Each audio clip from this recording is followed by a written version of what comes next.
We Yo, made it back. yeah, We made it to our second Survivor finale. It's the end it is for now. for yeah.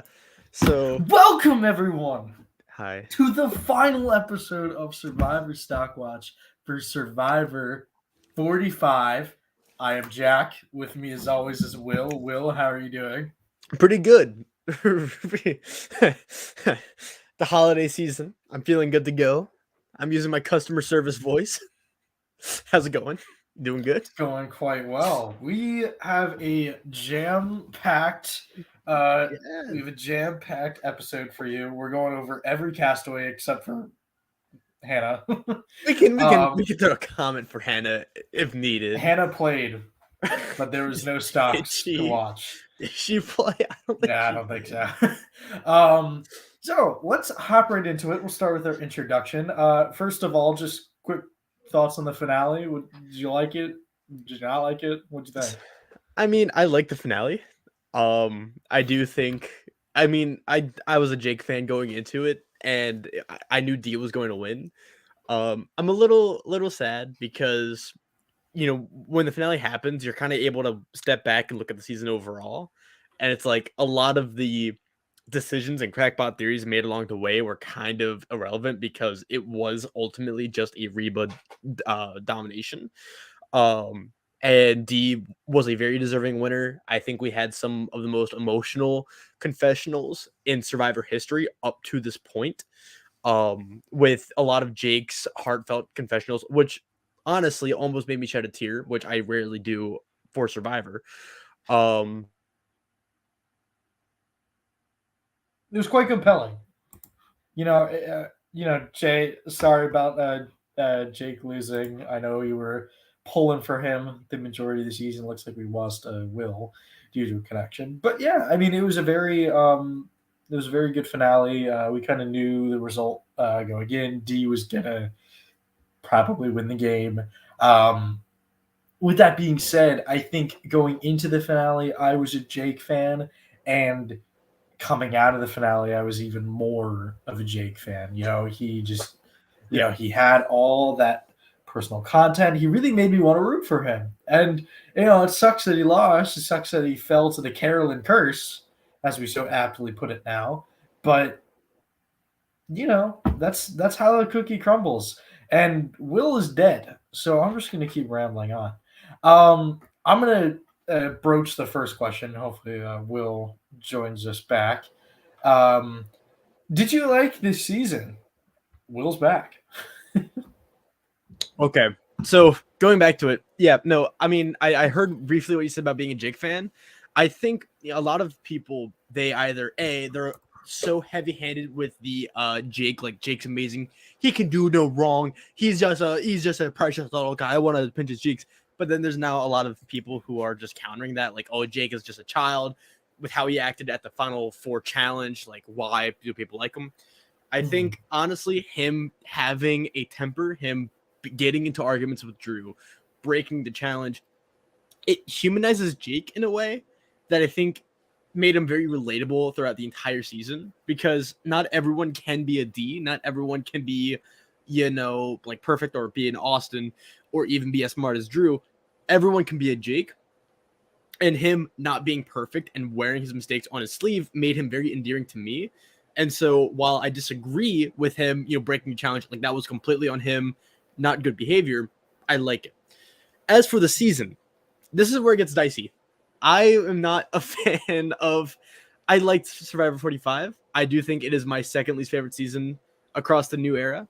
I still Really? have I still have 44 at number one because I feel like, I mean, again, it was a Reba steamroll, and I was not a Mhm. fan. I mean, I love D. I think D is a great winner, one of the best of the new era, most definitely. It's just when you are the powerhouse, I kind of want a little more entertainment, right? Mhm. Across personality. So like I love the Tika 3 because I thought Carolyn and Jam Jam were that so much entertaining. Right. It's also why I love like Big Brother 7 because I think Dr. Will was very entertaining despite the season on paper being very boring. And so when a lot of the standout characters go back to back to back to back early merge, it kind of leaves into a pretty end game.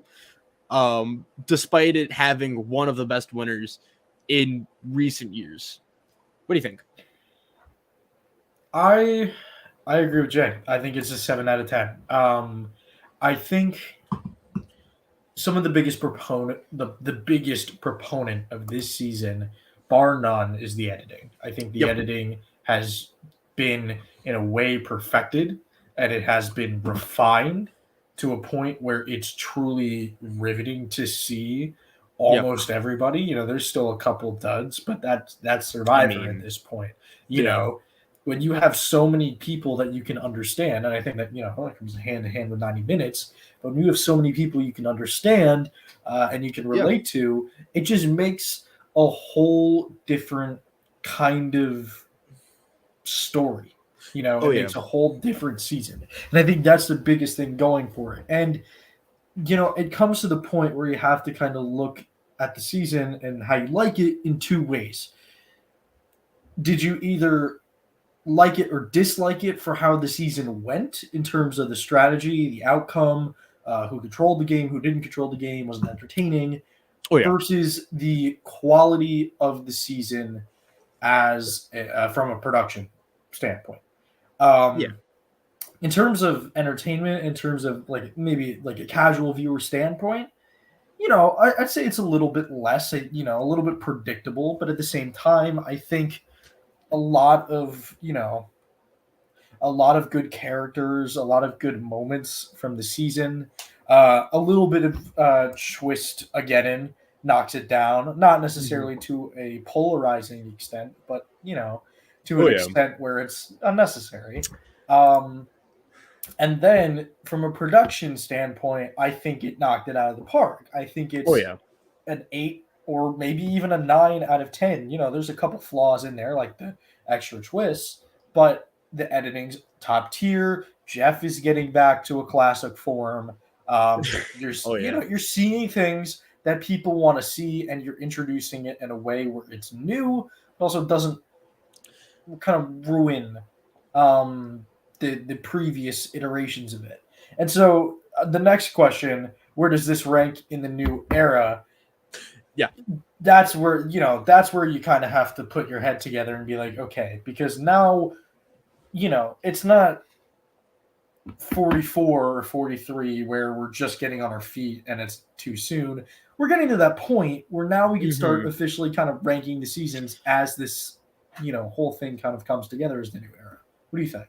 Yeah, that's the thing. I feel like we're at a point now where Survivor knows what it's doing. And so now it's able to experiment more, right? I feel like that's kind of the big thing with Survivor in the new era, like 41, 42. The whole experiment was, can we have two of the exact same productions result in different seasons? And it Mhm. did, right?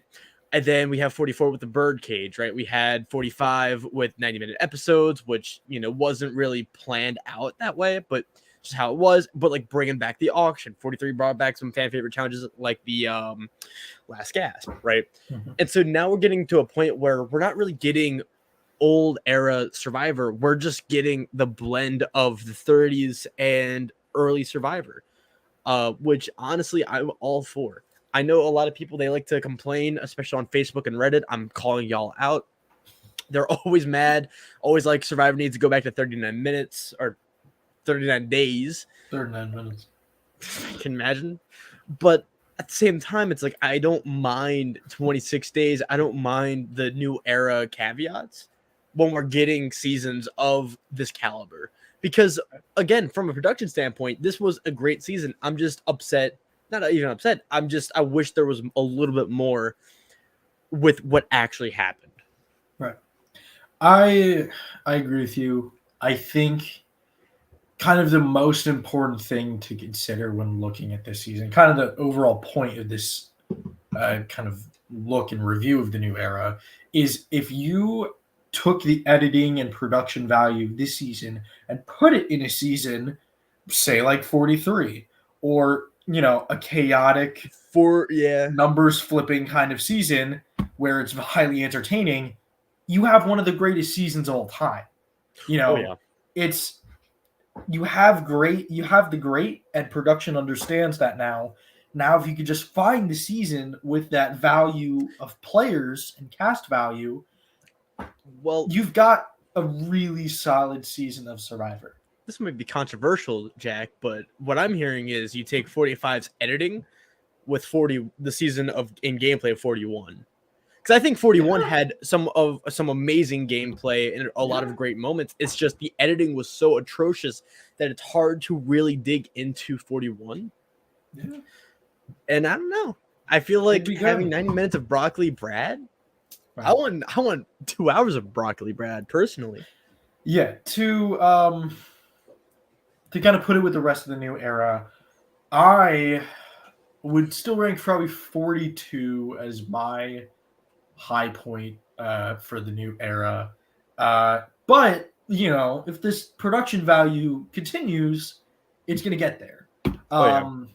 45 at number 2, 43 at number 3, 44, and then 41. Yeah. I 42 is my favorite because of the gameplay, the intensity. Even though it was technically a steamroll, it was still entertaining the way that it got there. It didn't feel Yeah. like a steamroll. Um, Number 2, I say 45. Again, the production value. That's something I value highly, especially considering um, the Ghost Island days when half the cast never got a confessional. Um, Oh this was a yeah. welcome. This was a welcome change of pace. 43, the darkest season in the new era. Also, just one of the most captivating. Just not as edited well. 44 was a glorified steamroll for me, and I Yeah. really love the Tika 3. But separate that from the season, and you get a couple of good moments. And 41, I think that's obvious. Everyone has 41 as their lowest season. And Yeah. so we leave with the last question before we head individually in all of our players. What is the ending mean? We talked about this last episode on Monday. True. Go watch that. Yeah, you go watch that. We talked about whether Jake won, Katura won, or D D. won, and what that would mean. So D1, what does it mean for Survivor going forward? Because put this in perspective, this is the 4th time in the new era where the person who was on the majority tribe, majority alliance, let's say, won the game. Yeah. You have Erica, Marianne, Jam Jam, and D all were on that majority alliance in the game, or all were on that majority strong tribe Tribe. I and won wouldn't the game. include Erica because Erica was on the bottom of her, but Yeah, we can include her. That's why I say tribe. Yeah, Because yeah, yeah. that tribe never went to pre-merge tribal council. I So, what does it mean? What do you think it means? Because to me, it means a change in the format is needed. Because 26 again, we talk about 39 days, and I think the majority of people say 39 days, having that back is just the nostalgic thing, right? We want 39 days to be back in Survivor so badly, just because 39 days X people want Survivor. Like that's how it is. Oh yeah.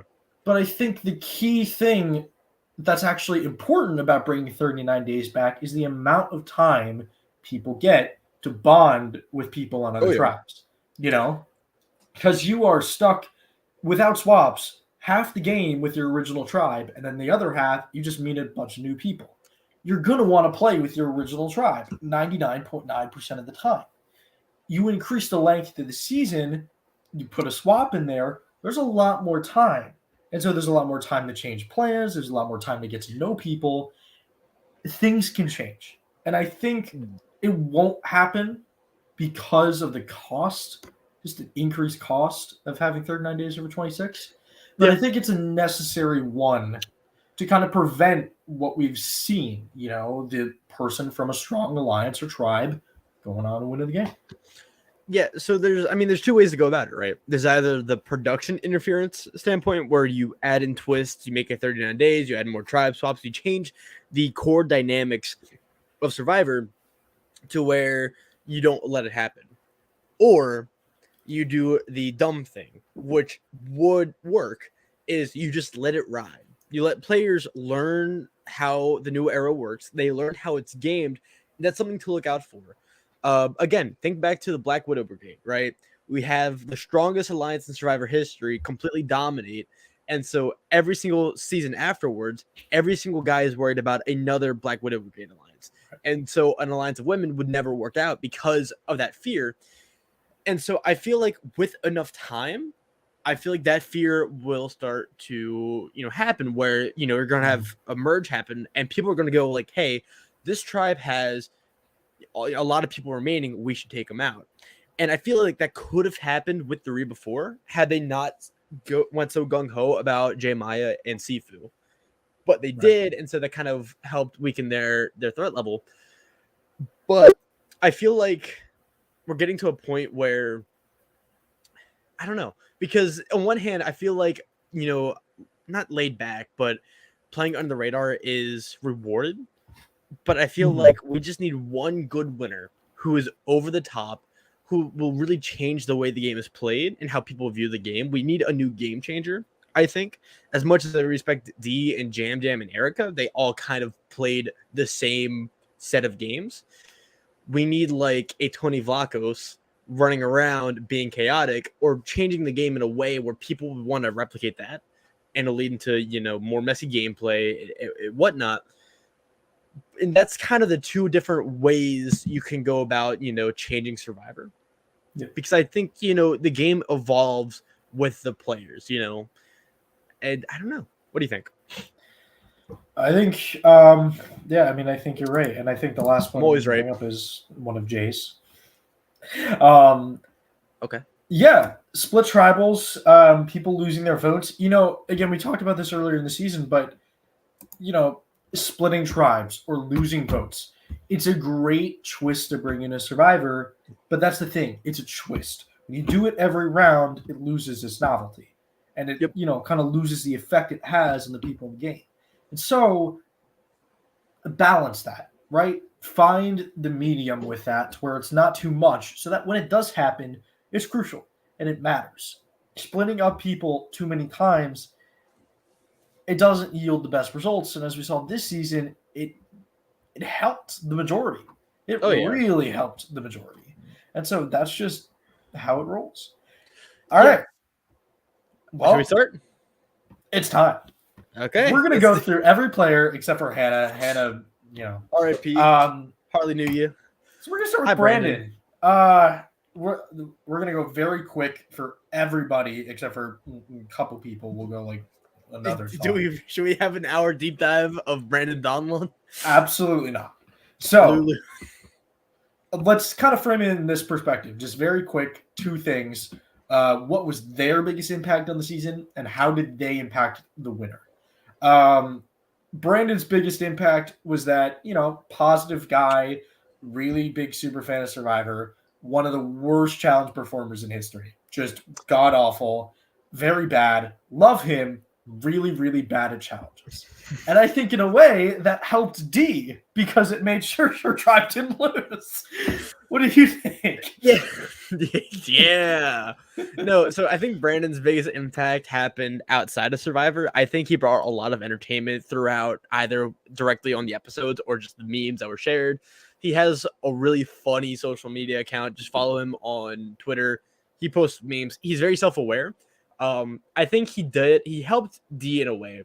Because Lulu kept losing challenges, it really made Caleb and Emily a huge threat, which helped mask D's threat level. So we can kind of go with that, but I also can't say the same thing about Sabaya and John Edward that are coming next. Yeah. Well, let's go to Sabaya. We're moving right along. We're going quick. Sabaya. So she was a pretty important character in the pre-swap phase. I think her biggest impact of the season, the idol moment at Tribal, was very, very fun to watch, very, very entertaining. But she was a great character throughout her whole time on the show, and she was very visible and a very strong presence. And I think the way she helped D the most, I think, is feeding into what you said about Brandon, is more of that Caleb and Emily dynamic. It strengthened it. It put it together with a vote. And it also kind of strengthened Emily's game sense to the point where she kind of noticed how good it was to work with Austin and Drew over Brando and Kendra, Yep. which, Austin and Drew, they don't get Emily's vote, and Emily votes with them. Wait, hold The on. whole season changes. I just have a crackpot. Oh my god. Oh my god. Oh my god. Oh my god. What? So remember how Kendra went in the episode 1 tribal? Mm-hmm. That's why Kendra trusted Emily and didn't really work on them during the swap, right? Hannah quitting really ruined Brando's game. Hannah's impact was quitting because it made Kendra closer to Emily, which made Kendra not really try with Emily in the swap, which made Emily vote with Austin and Drew, which made Austin and Drew stay in the game, which made the Reba 4 dominate the game. Dude, Hannah Butterfly Rose, bring her back. No, anyway, stick on Sabaya. So Sabaya, I think she was a very good narrator. I really liked her confessionals. I also just like blue collar workers in Survivor. I don't think we have enough of just a truck driver. I think if she lasted a little longer, I would have put her as a dark horse returnee. If they can bring back Brad Culpepper, they can bring back Sabaya. Butterfly effect. Moving right along. Sean quit. The GOAT. Anyhow, no, I'm kidding. We'll go quick. So Sean's impact of the season, again, he quit. Really understated in it. I think that's why we didn't see him a lot, was because he quit. But bygones be bygones. I think the biggest impact, he had a direct impact on D. He was on the tribe with her. But I think his impact on D was, being in that space, kind of putting himself out there, saying, hey, I'm quitting the game, allowing D to vote for Sifu, so that plan was in place to effectively outcast Jay and Sifu, who was already pretty much outcasted, but put the nail in the coffin a little bit more, and have them going at each other so that the Reba 4 could thrive. And I think it was actually Sean's elimination really helped D, and she played it in a way that was quite smart. Yeah, no, because Sean quitting, again, it's a whole fake vote bluff. I kind of like Sean for the memes, just because, when in doubt, just bring up Sean Edwards, GOAT of Survivor, king, gone, never forgotten. Forgotten. And I can't believe I drafted 2 quitters. You made bad calls. Hi, Brando. Brando is next. Brando's impact in the season wasn't very strong. No. It was one of the weaker kind of presences in the season. He looked to be in a great spot episode 2. That's why you see him so low on the charts. But then just nothing happened. And then up came his boot episode, and nothing really came out of that. He got sent home. He tried to make alliances. He didn't come off as trustworthy. How did he help D? Honestly, just making a bad impression on Emily, pretty much screwing the pooch with that. So, yeah, I think Brando just kind of got dealt a bad hand. I think it's not that he was bad at Survivor. I just think he got swap screwed, honestly. He wasn't even really in the best position on Bello, but he was just kind of put in a cast he couldn't really gel with. Mm-hmm. And, he just was without Kelly. He just couldn't do much. And I think Brando and this next person, I wonder who, I think had the weakest impact on the season. But, honestly, they're still fun people. I think J-Maya had a weak impact on the season. I don't think she really had a lot of moments that kind of stood out, throwing saying that she voted for Sifu when she didn't. I thought that was pretty entertaining. But I think the biggest thing is in her relation to D was that D being able to kind of set up the fact that J-Maya voted for Sifu really kind of outcasted J-Maya and helped the Reba 4 kind of flow under the radar, because, it kept the guys up of, hey, we got rid of some Reba members. We're not together. Trust that. And it worked for people. And, if Caleb didn't get lucky, he would have gone home. And, who knows? An extra round of Survivor could mean you win the game. Yeah. You have one round to change it up. You could win Survivor. but Jeremiah just got unlucky and is the unfortunate victim of just all the bad things coming together.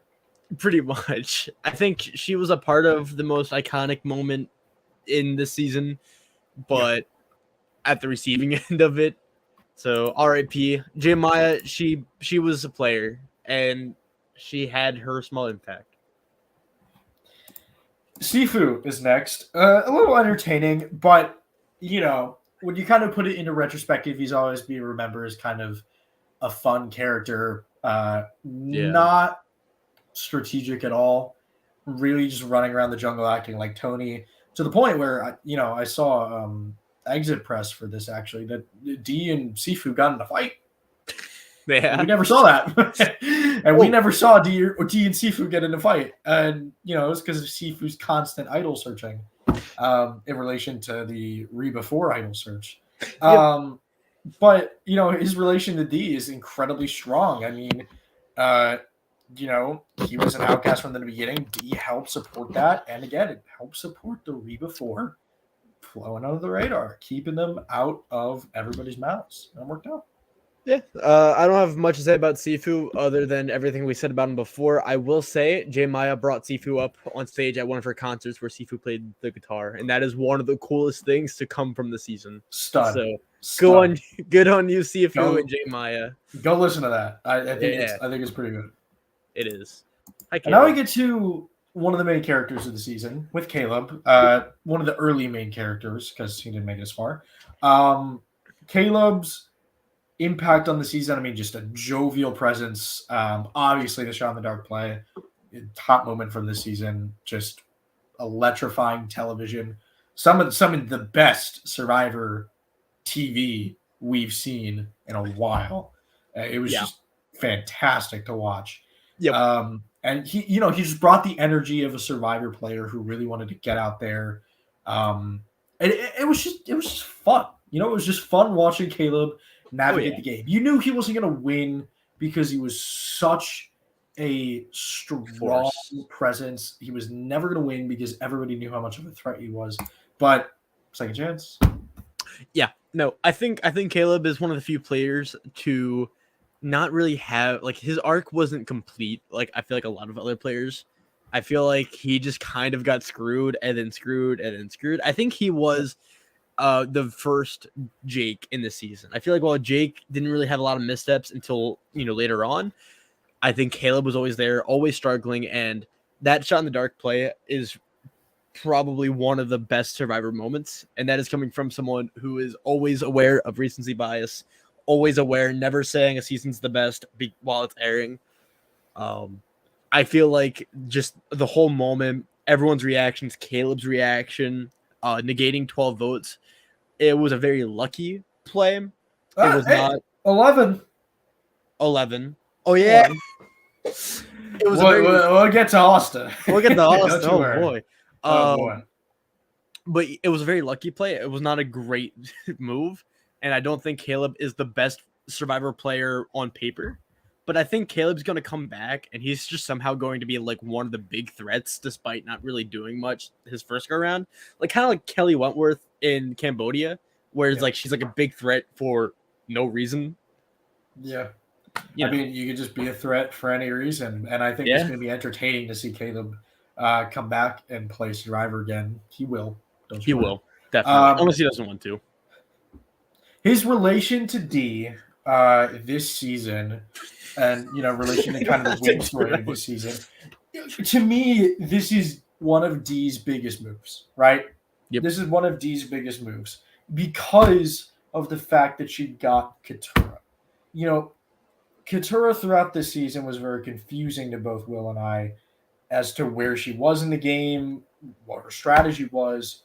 Yep. But we've started to see, as the exit press has kind of come out for this season, we didn't see how close Katurah, Julie, and D were. Katurah really made an effort to work with D and Julie this season. And so, with that, swinging over Katurah as a number, it completely benefited the game in D's favor. Because, there's a chance that if it goes to a tie, because Katurah votes for Julie, Austin flips. Oh yeah, There could be a chance, but factor that in mind. You know, yeah. And honestly, that doesn't really surprise me, Jay. With Katora, I feel like that kind of was her gameplay. And we'll get to Katora in a bit. But no, I really enjoyed Caleb. I really just liked his character. I like how he was throughout the season, and I cannot wait to see him back. And I'm just happy that the Lululemons have two really good players in a cast of duds, or in a sea of duds. and Hi, now we Kelly. move on to Kelly, another star of the season. Top contender for a long time. Yeah. Great edit, but just we always felt this looming feeling of it's too good and there isn't enough personal content, and next right at the final 10 in yet again another top tier Survivor moment. Like, just Oh yeah, absolute top episode. absolute entertainment. It was exciting. It was everything you want in a Survivor Blindside, and something fans have been craving for such a long time. Until it Yeah, happens where everyone's mad. Like, she's so bitter, guys. Yeah. She just lost $1 million. Why is she mad? Yeah, why wouldn't you be mad if you just lost $1 million?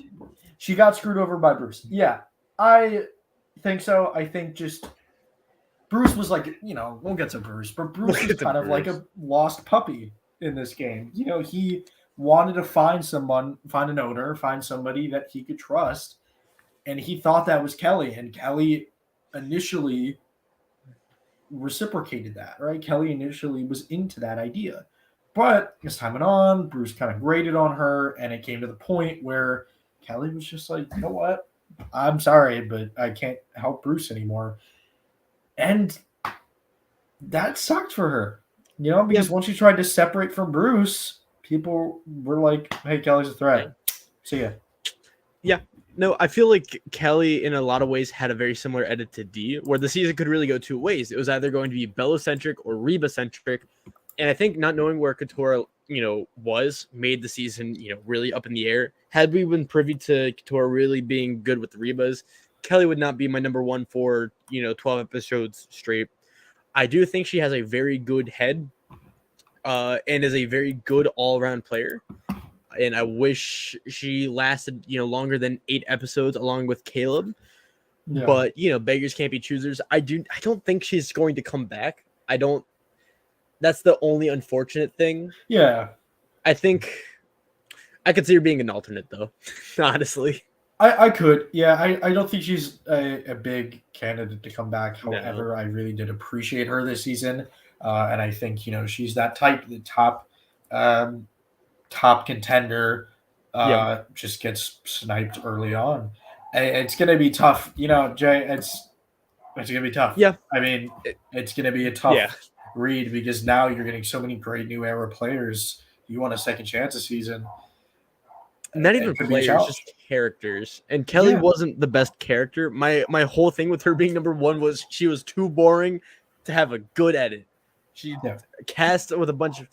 But I feel like if Kelly does come back, I feel like she is going to play really well, and she'd be in a really good spot because she got sniped so early, because there's not a lot of status with her name. Where, I don't know, I could see her doing well. And her relation with D was, her vote out was the tipping point. Yeah, it was the catalyst for you said it perfectly. Bello-centric or Reba-centric. We were gonna find out with this vote, and Kelly went home. It's a Reba-centric season, and that was the catalyst for that. And it was incredibly important for D's game to get the numbers here and make the big move. So, Hi, Kendra. And Kendra's next. Kendra was again fallout of the Kelly vote. More so personal for D, as kind of D spearheaded this push against Kendra, and Kendra ended up being the one going home. I'm about to vote out your dogs. Can you tell your dogs to calm down? Why are they freaking out? Are they Emily fans? Are they Sean Edwards fans? And we're dunking on Sean Edwards? What's going on?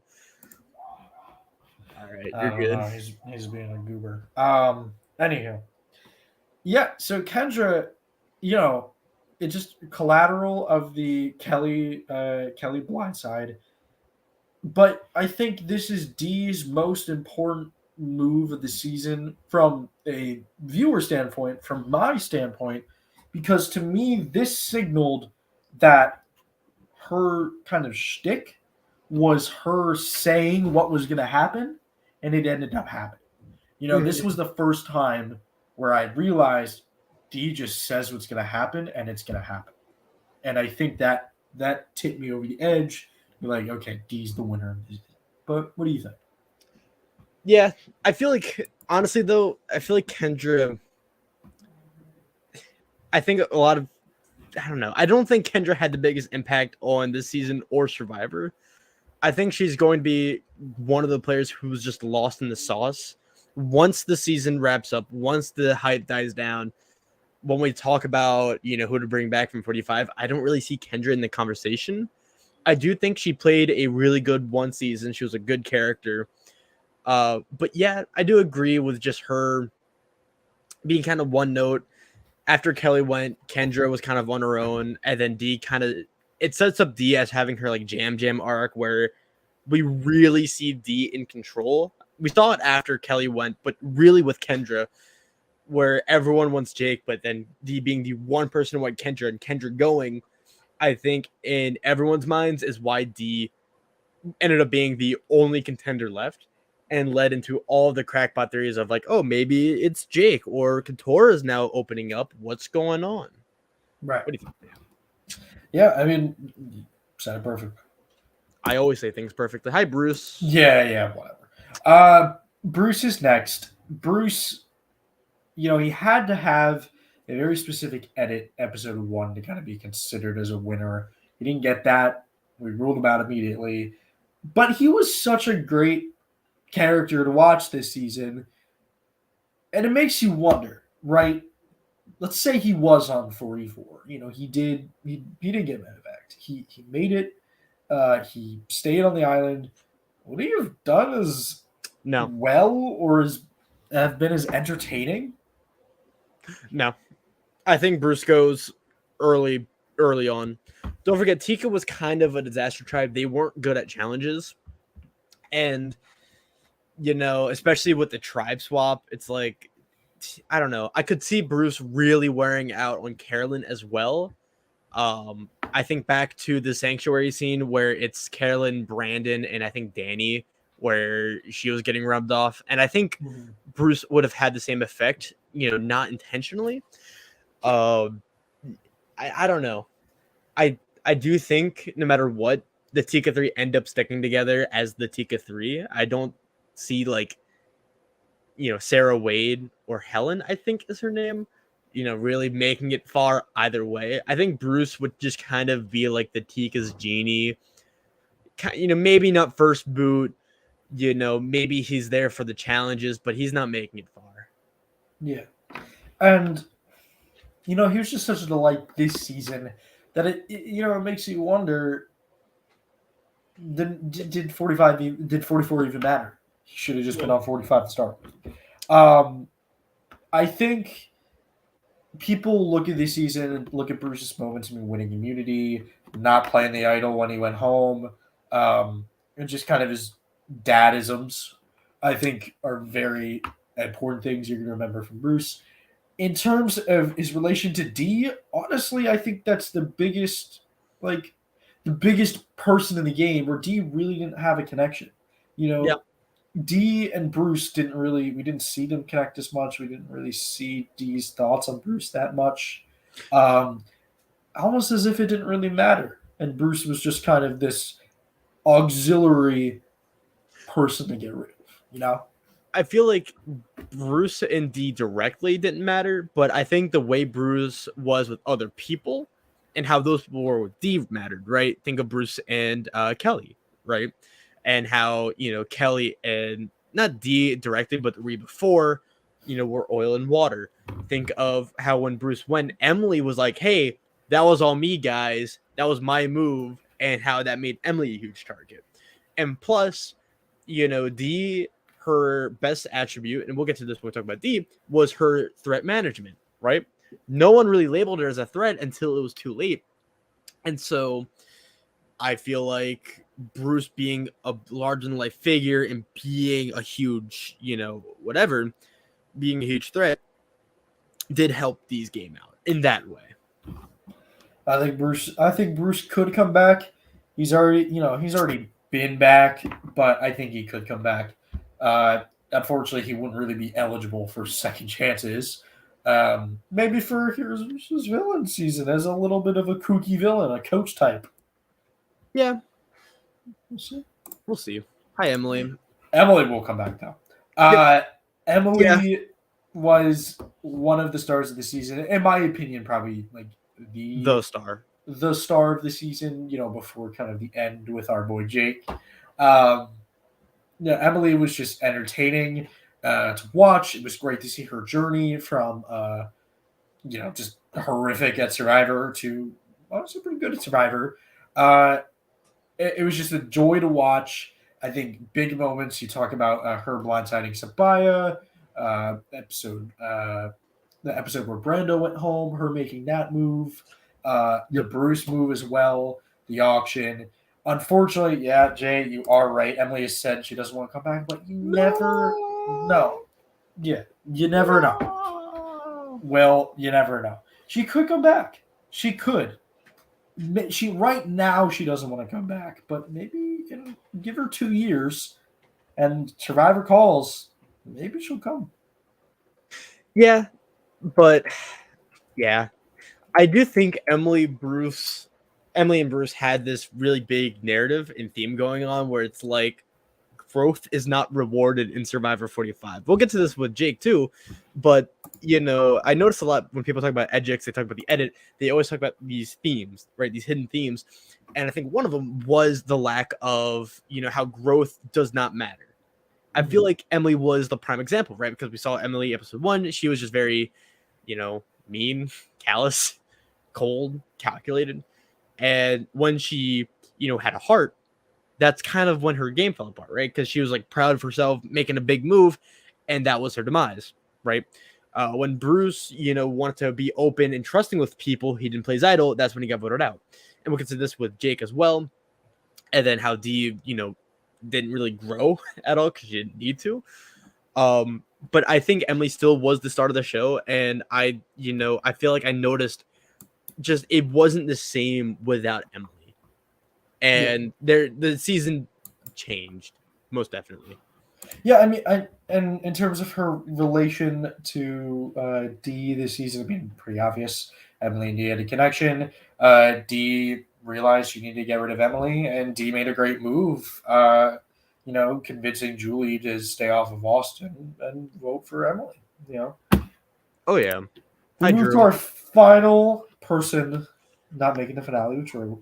Drew was someone after episode 2. We envisioned a downfall in a one episode thing. Unfortunately, we didn't get that. We didn't get that over the top -5 we were craving. But we got a kind of slow downfall for Drew towards the end of the game, and I think Drew's going to be the literary reference guy. I think a lot of people are going to remember those from him, and he was a great character this season. I don't think he'd come back for another time.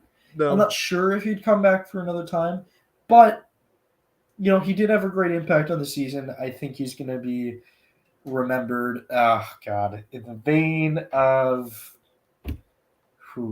what's a good one? Go ahead and give your piece. While I think about this.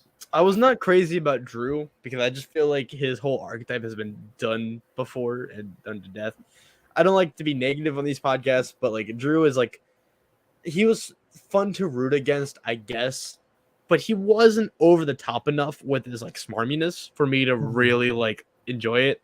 I kind of wish he delved more into the Jim Rice kind of archetype where he was just like nerdy, villainous, like just kind of an a-hole, but like, funny about it. I feel like Drew tried having like, you could tell he tried building the story up where it's like he would talk about like his emotions and whatnot. He'd try to be deep, and the editors would just shaft it the entire time. I think back to his, being insecure as a secret scene, him trying to be sad during the challenge, and how Jeff just like went straight to Julie right after. But yeah, it was funny. Yeah. It's obvious Dee and Drew's relation, but it was the least impactful out of the re before Dee and Drew's relationship. We saw Julie and Drew, Julie and Austin, Julie and Dee. We saw Austin Drew, Austin Julie, Austin Dee. We saw Drew and Austin. We saw Drew and Julie. But Dee and Drew was never really that was the least clear relationship. And in a way that worked out for Dee because Oh Drew yeah, ultimately ended up being the first person out of the week before, so it didn't really matter. yeah, and Drew happened. I think too. I think he's a little overrated. I think a lot of people, they see the hate about Drew and they're like, Drew was a great villain, guys. Like, he ate rice. But then once the season ends, it's like, oh, Drew just kind of existed in the Power Alliance. Right. Okay. Anywho, We are moving on. And now hi we're Julie. at the finale. And now we get to talk. We get to review the stocks, finally get into it.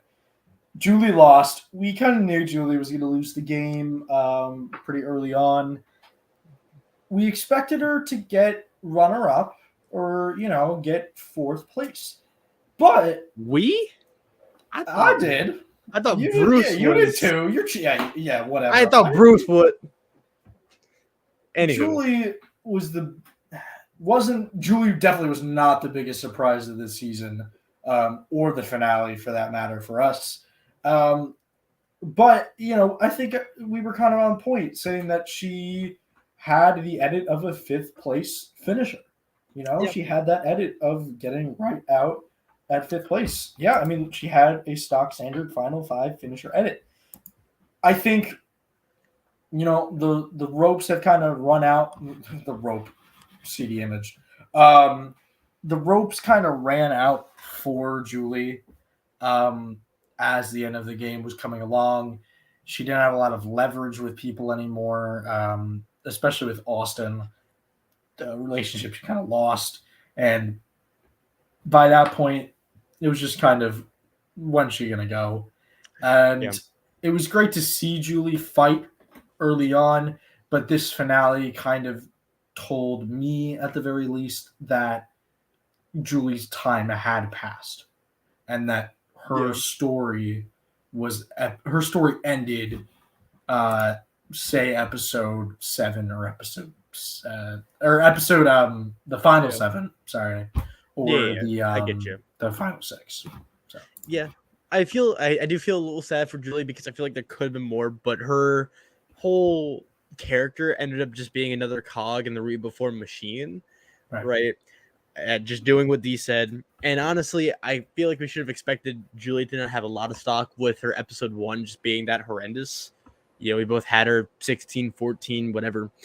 And I feel like honestly, she's most comparable to like Lindsay in Survivor 42, all around player, hyped up as a threat, out of nowhere, and Dana? yeah, just in part of the alliance, and that's about it. Yeah. Two things here. We'll do this one first. Again, it's the same thing with Drew, and it's the same thing with Julie. Their backstory and their personal story got cut. It got put into a secret team.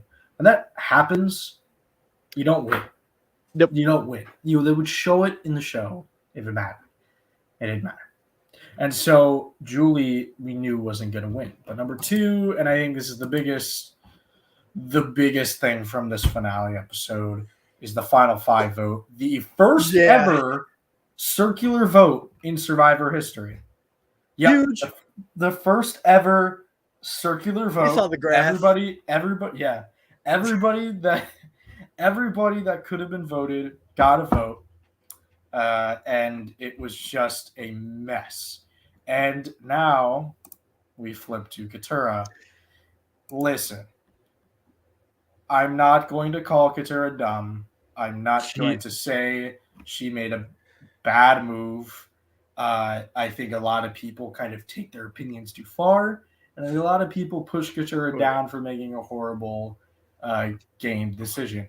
I disagree with that, and I think that's not the way this should be kind of handled. I think Katura, in a way, she had her strategy and she had her people. She stuck with the Reba 4 as early on as the merge, and she just kind of ran with that. And so, yes, she did this move. She backed out, but I think that's built on a foundation. You trust D maybe a little bit more than you trust Julie. You don't trust Jake. You know, you don't trust Jake based on the history, and Jake isn't a very reassuring player, admittedly. Unfortunately, you can't avoid the truth. Katura's biggest impact on the season was enabling the Reba 4. Yeah. She 100% could have stopped it. She could have stopped the Reba 4, and she did not. She let it happen, and she endorsed it, and it ended up with her going home at 4th place, which, did we expect that? I didn't. No. So you know how like people always say like, oh, you're book smart, not street smart. I think Katora is very book smart, and I'm not calling her dumb. She's very intelligent, and big congrats for winning the SIA money. I'm very happy. Very, yeah. Very well happy. done. As a player, I do not get not even the hype, but like a lot of people try to defend her now with like, oh, why would she trust Jake? She should have found out about the idol. But even though Jake's reasoning for not telling Katora was flawed, but like we've seen Katora time and time again, she gets information and then immediately leaks it to the other side. And now we know that Katora was very tight with the Reba 4. Jake telling her about the idol would have ended up with Jake going out, right? And I feel like Katora, definitely enabled the Reba 4 gameplay. And at first, like, I get it, you want to, write it out and try to find cracks. But it's like she had the cracks. And when you're at the final 5 of Survivor, final 4, final 5, you just have to make the risk, right? I understand if it's, final 13, you don't want to go to rocks, you don't trust Jake, he might be a good swimmer, but you don't want to risk your game that early. But when you're that close, you gotta, do something. You can't play it safe. And that was Katora's biggest flaw, personally. Yeah. However, I mean, very smart. Very smart. I agree. Yeah, I mean, there's no denying it. It was a blunder. She could have stopped D from winning the season. Just a bad read on her part. But Yep. I think a lot of people will remember Katura for her rivalry against Bruce. Yep. I think that was, the biggest indicator by far as to why Katura lost the season. Just that heavy focus on the Bruce rivalry. And I think with that too, we didn't really see a lot else of Katura. We didn't really see a lot else of what Katura was up to, who she was bonding with. I think that a little bit more context was needed. Maybe a little bit more bonding with Julie and D at the very least, showing that could have explained Katura's actions just a little bit more.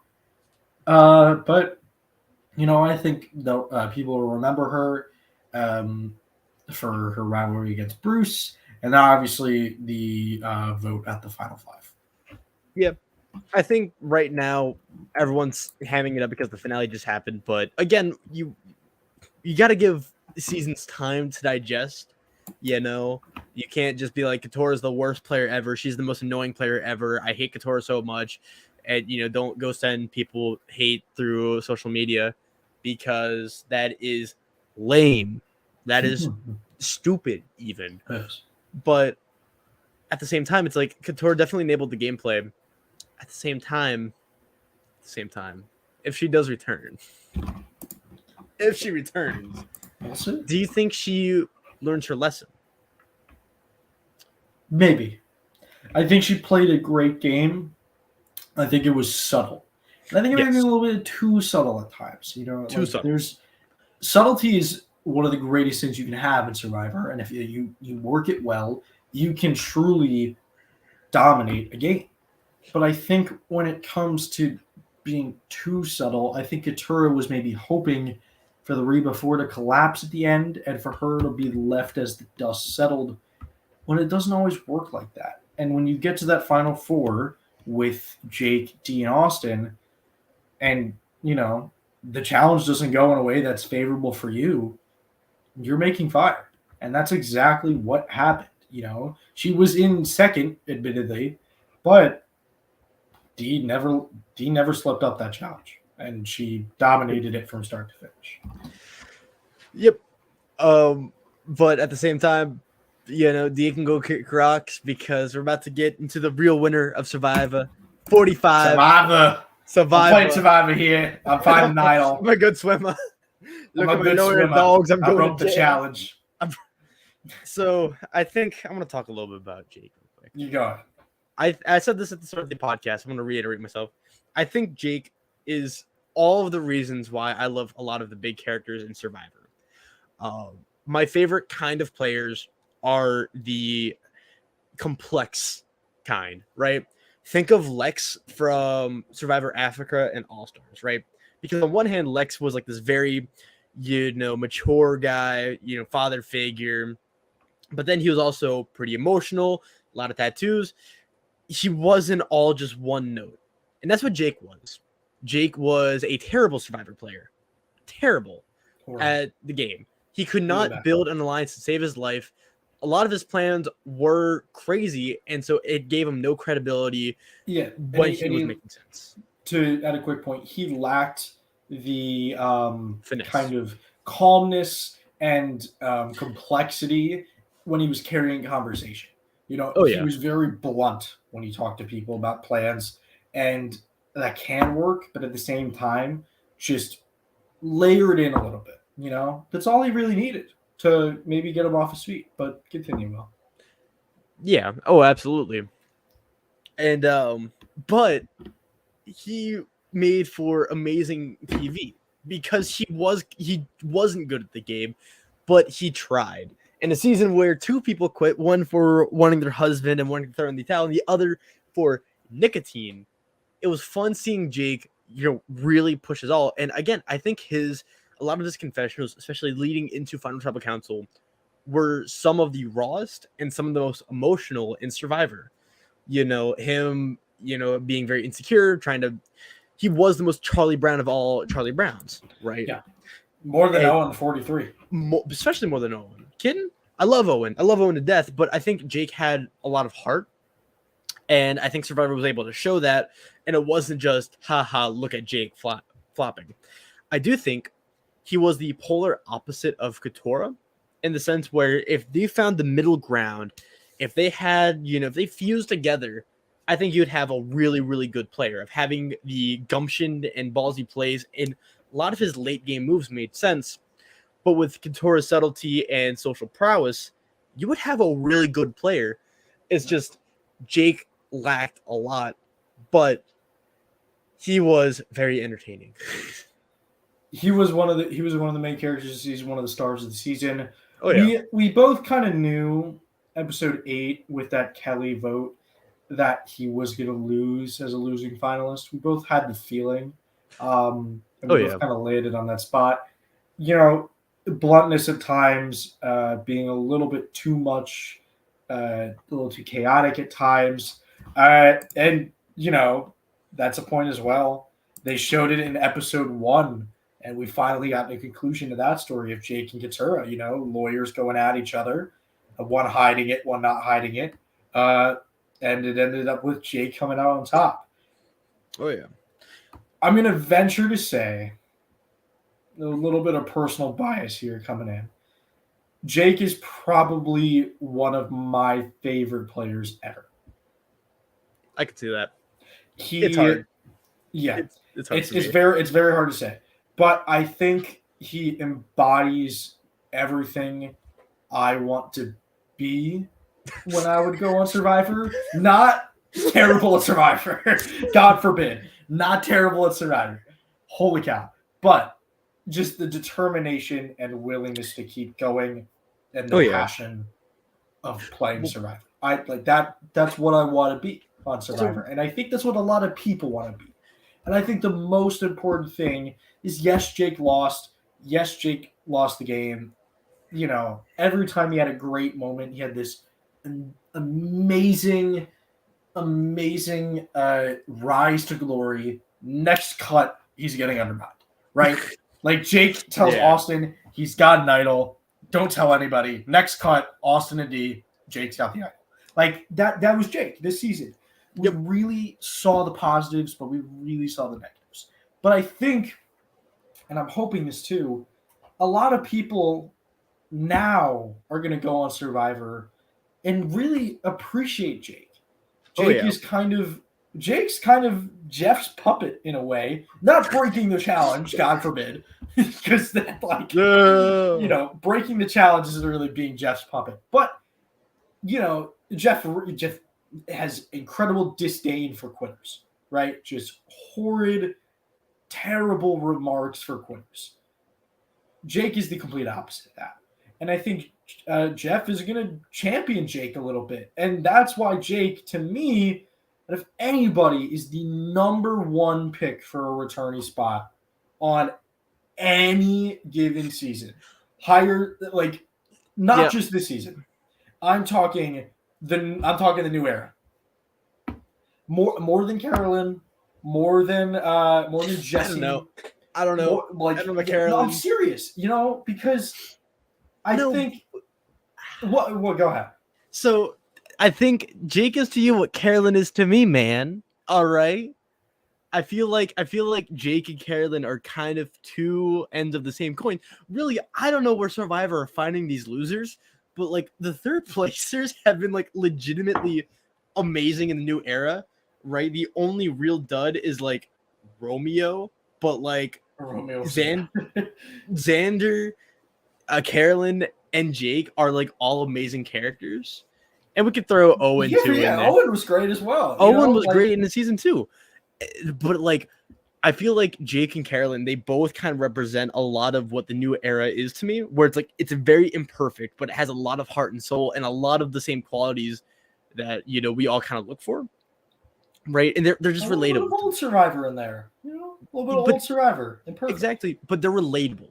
I think that's what's really driving them, because they're not like Drew. Like I don't watch Survivor and I'm like, yeah, that Drew guy, just like me, even though I'm wearing my Basile shirt, but like a player like Jake and a player like Carolyn, like these players who are kooky, who are very imperfect, I think make them more human.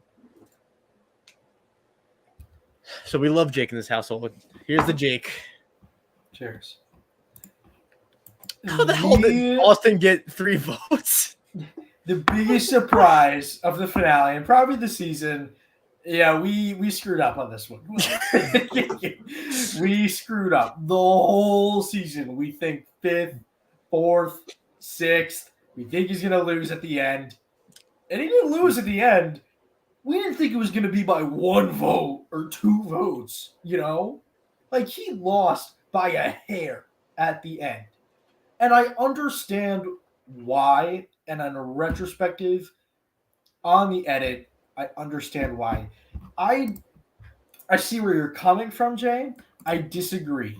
I think the Rob and Amber flashback was perfectly placed because it was completely 100% indicative of how the season was going to end, except in a way the roles kind of flipped.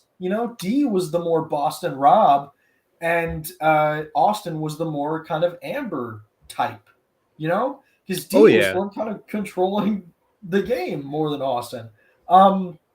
But complete shock, Austin making it that far. We're sorry. We didn't think he was going to win, but no, he made it a lot farther than we thought he would.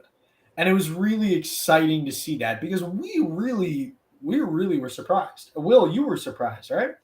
I was very surprised because like I feel like the edit also did a lot of like dunking on Austin as well. I again think back to the Drew and the Drew and Julie vote, right?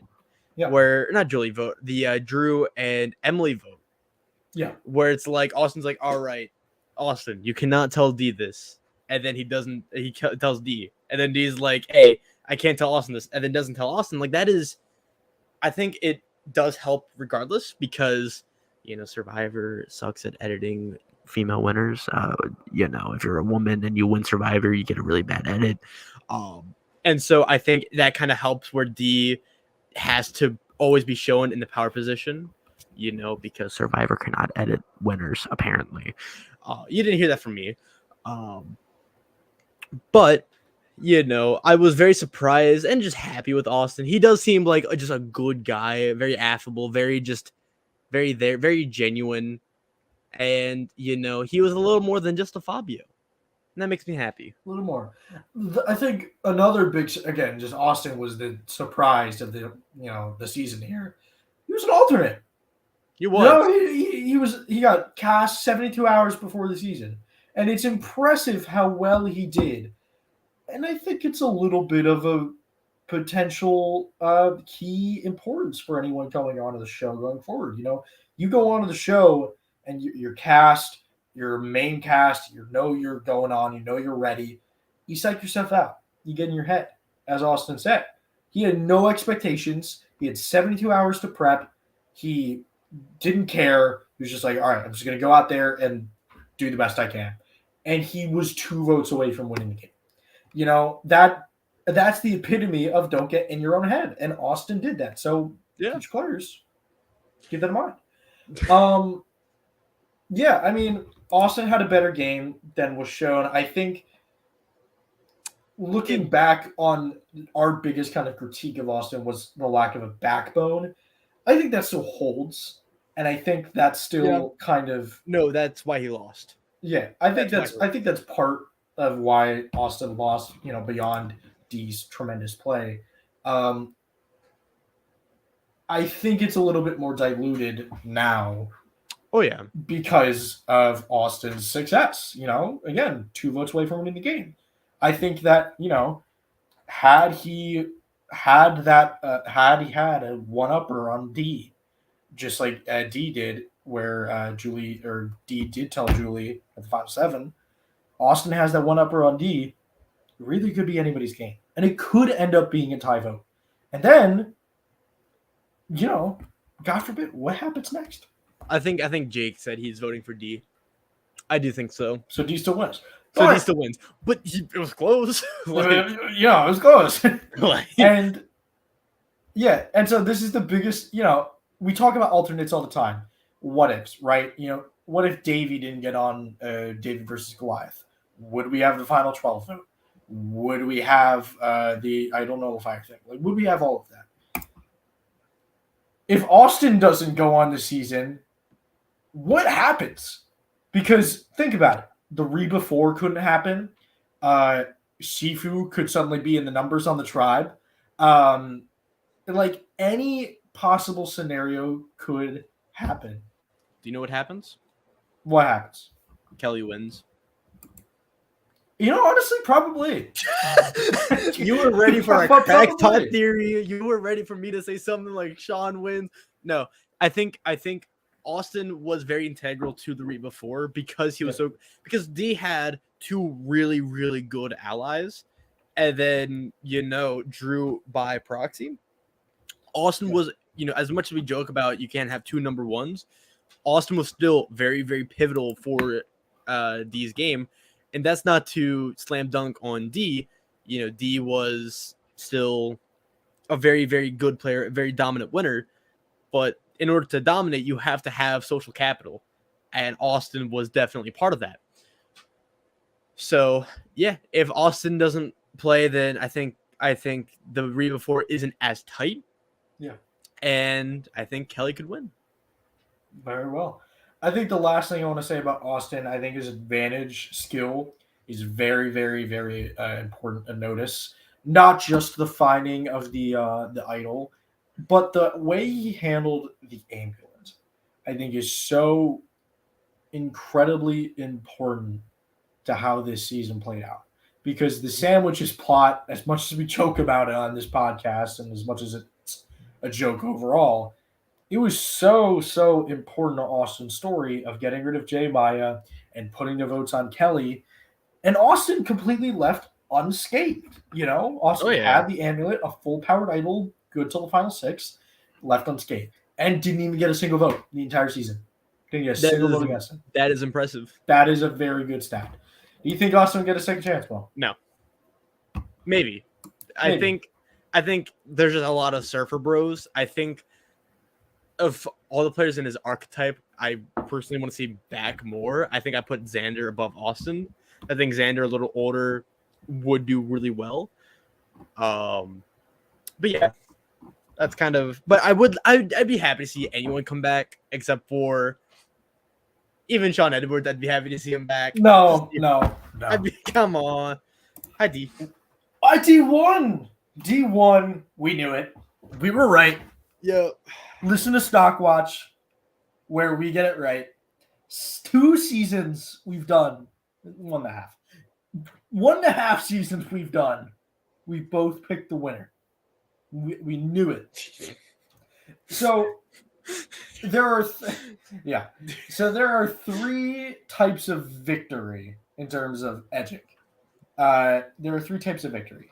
There's just victory, and that's like, you pick the winner, you kind of figure it out like 2 episodes before, 1 episode before, maybe a couple before, like Marianne for 42, or in that kind of vein. A total victory is this season, where you have her as basically like the top contender most of the time. She has a really good shot of winning most of the game. Maybe she has a bad moment, but you overall kind of know it likely is going to be D. It ends up being D.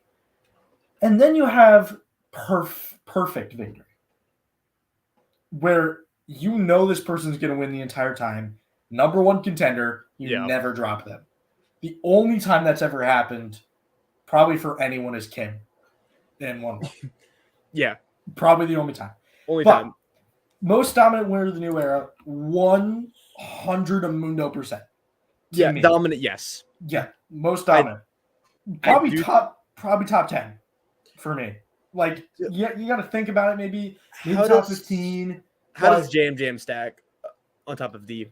Because I think they played very similar games. Jam had great social ability and great threat management and great strategic ability as well. The problem was physically. Jam won last gasp, but he wasn't good at finding idols. He didn't really do the kind of full advantage thing, and he only won 1 immunity challenge. Beyond that, he wasn't that great in immunity challenges. D socially had everyone under her finger, strategically dominated the game with her alliance, and won 3 individual immunity challenges. I mean, that's the most dominant winner of the new era. And probably one of the most dominant female winners. Oh, 100%. Yeah. Definitely Kim's obviously always going to be the most dominant female winner, but D, very, very, very close. Really, really, really impressive win. Because, we don't see, dominant wins like D. I feel like we don't see dominant wins. We don't see dominant female wins. We never do. A lot of it is just positioning, social maneuvering. I think of Sarah Lucina in Game Changers, where it was not so much where she had an alliance that just dominated. It was more of she positioned herself in a way. And I think that's what personal domination. Yeah. And that's, I think, what Jam did in 44. I think Jam and D are the best new era winners, far and away better than anyone. I think they beat out 90% of the 30s, honestly. And I still have to go back and really analyze both their games, because I think they are tied, for me at least. Yeah, I mean, D she put on a show this season. You knew right away she was going to be a very very important person of the season. Not maybe episode 1, but then first couple of episodes pre-swap, you knew she was going to be important. And then you know, I think this is the best way you could have edited it, maybe with a little bit more focus on either Austin or like another character. They really tried to ham it up that it could be Jake, but I think it was, to me, a little bit pretty apparent that Jake was going to be that third place zero finalist. Um, but you know, Jay's right. They telegraphed it big time. You know, we had Yep. a lot of moments this season that screams winner. Saying D is the winner at the auction. You know, D's title at the top of the Survivor intro every single week, and everyone else is at the bottom. D's was at the top. You know, D saying who went home every week. Yep. Dominant win from start to finish. Few hiccups. Final five got very lucky, very, very, very lucky at Final Five. Oh But yeah. inherently, an important trait to win Survivor is luck. You know, you gotta get lucky. If you don't get Oh yeah. lucky, you're not gonna win. Brandon And you're Dunlop not was Russell very Hams. unlucky. Brandon was unlucky by being on the Lulu tribe. That actually kind of genuine. But it's like I can't fault a player for being lucky because it's like luck dictates the entire season, right? From like moves that happen to the cast you were on. I could say like, you know, Kim Spradlin got lucky that she had such a bad cast, right? But it's like that just discredits Kim's game, and I think saying that discredits V's game because she put the odds in her favor, right? Because she had a very strong ally in Austin, very strong ally in Julie, and then somehow had Katora, right? And it could be, you know, Katora got misted. Who knows? Either way, it led to the same conclusion where Deep won. And even though there was a little bit of luck, yeah. Yeah, and again, this raises the question. I kind of brought it up, you know, with the last question we had in the intro. Where do you think 46's winner will stack up? I mean, it really depends. You know, Oh, yeah. I think they'll try and hide it a bit more. I think they'll try and do some work to make it a little bit more or less apparent, rather. It depends. Because, you know, Jam Jam and D were very, very clear to editors. But I don't think they want another Gabler situation. As much as I would love to see another Gabler type of edit for a winner, oh yeah, I don't think it's gonna happen. I think the best kind of edit is like Adam Klein, right? Where it's like there is contention, but then there's also other players where it's like, could it be the case? At least with Jam Jam too, it's like everyone was like, it's either Jam Jam or Carolyn, and we didn't really see Carolyn fall apart until Final Tribal Council, and so it's like I don't think Jam Jam was as obvious as D, because if you go back or if you look at my stocks, she was number 2 episode on and only went to number 1 after Kelly went. Yeah. Like that is dominant. That is extremely dominant. That's the best you can get. That's the best you can get. And like still have contention. And we had that like fear again where it's like maybe it's too good. But then once Kelly won, it's like I don't see D going out. No. And so yeah. Yeah, and I think a lot of people really had the chance to get rid of D, and I think they really missed it. And I think it's on them. You know, I don't think as much as we credit D, and rightfully so, we credit D for her strategy and her threat management. We also have to credit the other players being kind of bad at seeing it, because they didn't really see D as a threat, or rather, they saw D as a threat, but didn't do anything about it. And I think that's the biggest problem, you know, for any player. If you see a problem and nobody else is doing it, you should try to do something about it. You know, don't push it to oblivion, but also don't just let it happen. Don't just let it ride. Don't just let it ride. And then when you're when you're Final 5, it's like make that risk. What happens? You go out of Final 5 on Survivor, like that is a huge accomplishment in itself. It's like once you're there, you get a hefty sum of money, don't you? You're getting a stipend. It's like why? It's like come on, you got to put it all on the line. And that I normally don't care about resumes or big move-itis, but you know, I feel like at Final Five, it's like, come on, Do the thing. do the I thing. think Dee is a very deserving winner. I think she, thinking back, Emily could have been the winner. Austin could have been a good winner. Jake would have been a great winner. A lot of people would have been great winners for the season, but I don't think anybody represents it better than Dee. Oh I yeah, think Dee perfectly represents this season of really good editing and really good portrayal, but a steamroll. Imagine if One World had the editing that this season did. I don't think it could. I think the cast of One World just sucked. Yeah. One World sucked. It's my least favorite season of Survivor, by the way. Throwing it out there. But one of my favorite winners. Oh yeah, mine too. Absolutely. And I feel like dominant winners too. It's fun to watch in a binge. I think that's the way to watch because you can kind of see it play out episode to episode. It's like one long movie. When it's week to week and there's a lot on the line where you're like stressed at like I feel anxious watching tribal councils.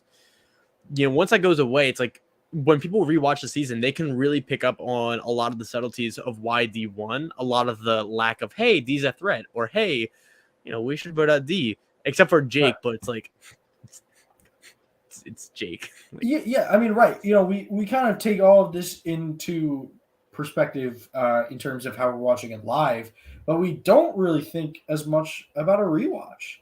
Oh yeah. Like when you rewatch it, you watch it all in one sitting. You take 43.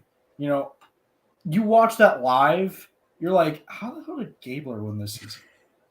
Yeah. We still wanted that to this day. But I still do.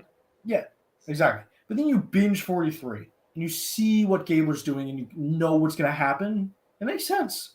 Oh yeah. And things start to click for you and you see things you didn't see before. And while I don't think that's going to be as strong this season because it was pretty clear from the live perspective, a rewatch could show new things. You pay attention to Dee more, what she does, how she interacts with people. And you see some of her strengths just playing out on the screen. So. Oh, absolutely. Yeah. It's Dee. Well done. Well done, Bravo. Dee. Congratulations. Congratulations to us for picking her as well. Yeah, we did really good. We did really good. Had ourselves in the back. Edgic's very small, but Dee. Screenshot it. Screenshot. Ending it off, CP positive. She had 5 episodes like that. CP overall, I think it's just appropriate to do. Austin with the middle of the road.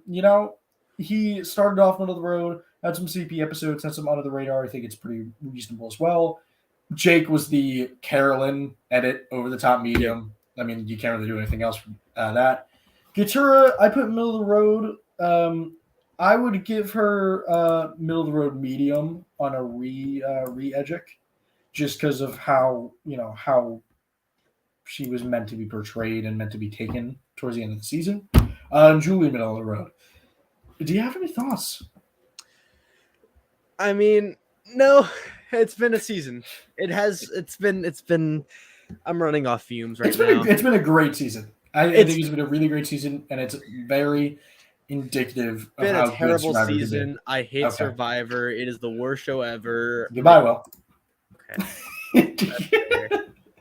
No, I think this is in the makings to make a really good season. I think the production almost had it. Like if even the mishaps, even the mishaps of like, half the cast loses their vote. If we get this quality, I'm content with like some bad decisions. And I'm really excited for 46. I'm excited as well. It's going to be fun. We'll be back again. Do we talk about like Jack and Will Productions, or are we just going to leave them in the dark? Should we talk? Yeah, we'll give them a little tease. We'll give a little tease. You'll be hearing from us soon. Yeah, we are planning to do a little retrospective, a little bit of a look-see into the past with one of Will's favorite seasons of Survivor. Yeah, one of, if you know me at all, if you've listened to anything I've said, you should know some of my favorite seasons, and that's all I'm going to say. Also, Jay, highlight Jay's most recent comment. I have tried getting guests. I didn't almost get blocked, but I reached out to Zach Wurtenberger. I think I reached out to Hi. I reached out, I think, to Corey. Not gonna lie, I've been reaching out to people. It's kind of hard though to just be like, hey, join this podcast I do not own, but like it's kind of cool. I think the issue is with Survivor StockWatch is that we really talk about like edits and we kind of go analytical. And Survivor alumni, they're very interconnected with each other. And so it's kind of hard for them to be like, oh, this player kind of sucks because, you know, they want to support. But if, you know, we've had Survivor alumni, like our posts and comment. So who knows? Maybe we can get, if we can get like Jake on after us, that'd be hype. I think it's more likely for us. I think what would be good for us to try next season is to get some people in the community. Some Survivor YouTubers, some Survivor, some people on our app. Get some people on here who actually do the analytics and kind of really are super, super, super fans of the show. And throw them on here. Let's get them in the ring. I have an idea for a guest. Should we have an open invitation through a video? What is that? If any male, we want you back. I mean, if he wants to come on, I'm down. I don't know if he's a Survivor guy. Maybe he'll watch a video or two. He made a video a long time ago. If any male, we want you. Peridium, come on in. Flynn Masters. Now you're just listening, everybody. I love Flynn Masters, my favorite YouTuber of all time. Will. Jack. This has been the Stocks. All right, calm down. Do you have anything to say? Shout out to J.E. and Chris Dixon. You guys. J.E. Chris Dixon. Y'all have made this season. Thank you for commenting. Thank you for giving us something to push back on, something to boost our points with. We love it. We hope he come back. He's active, even more active next season. Thank you, Jay. We appreciate it. Love you too. And we love all of you. Thank you for watching Survivor StockWatch for season 45, our first complete season of the show. And Jack, we will see each other and the rest of y'all in January. Actually, Jack, I think I might see you Tuesday. Oh yeah, me and Will are gonna meet up. Oh yeah, he's gonna come to my work. Yeah, me and Will are gonna meet up. Stay tuned. So thank you all. Follow